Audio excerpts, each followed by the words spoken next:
There's no doubt taking even a minute to take a deep breath can reduce stress, but a new study suggests a link between meditation and attentiveness in children. The research indicating kids who learn to unplug are more resilient, happier and retain information better. Let's bring in Dr. Joe Kostrich now. Good afternoon. What are the child-specific benefits of meditation? Yeah, good afternoon, Jerry. And look, you touched on those in the introduction. Look, we know for all ages that people feel less stressed, they tend to feel a bit more calm, they're more at peace, a little bit less anxious.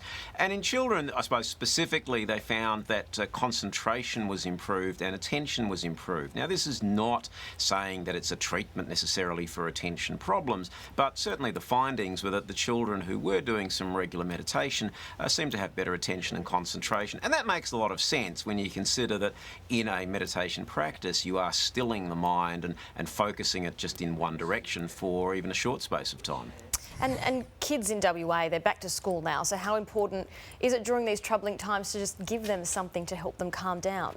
Look, I think at any time, especially in this modern world, it's good for all of us to slow down and relax a little bit. And certainly for children, look, there are pressures. They're aware of what's going on with COVID in the upper school. Obviously, there's issues with regards to exams and university and what's going to happen career and job-wise. So the opportunity to slow down, pause, take some deep breaths, do some form of mild mindfulness. People say, look, does that change the world? And the answer to that obviously is no, it doesn't. But does it make you feel a little bit perhaps more relaxed and less stressed about the world? Then the answer to that one is absolutely yes, it does. So you've explained the benefits, but a lot of mums and dads will be at home saying, Dr. Joe, how do we actually get our kids to sit still long enough to meditate? Yeah, look, there's no set time that you need to do it for. And obviously you're not going to get a 3-year-old to sit still for 2 hours and, cross-legged and go, it's just not going to happen. Yes. But, literally as little as 3 slow, deep breaths in and out. And you can do it with your child. Look, why don't we just stop for,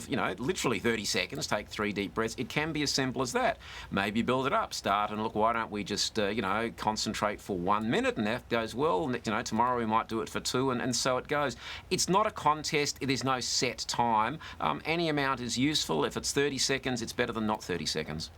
So there's an app for everything these days. Are there any specific apps parents can try for this? Yeah, look, there are quite a lot, and I think it's important to maybe, download a few and one at a time and see which one works for you. There's one called Headspace for kids. There's one called Calm. There's one called Breathe, Do, Sesame, Mindful Families, Dreamy Minds for kids. There are a lot of them, and necessarily that tells you there probably isn't one that's suitable for all. I don't think there's a lot of downside. It's just for the adults to do. Obviously, download them, test them out, see if they appeal. If they do, try your child on it. If they don't like it, you can always go to a different one. Very good. Thank you, Dr. Joe. We'll see you next time. Welcome.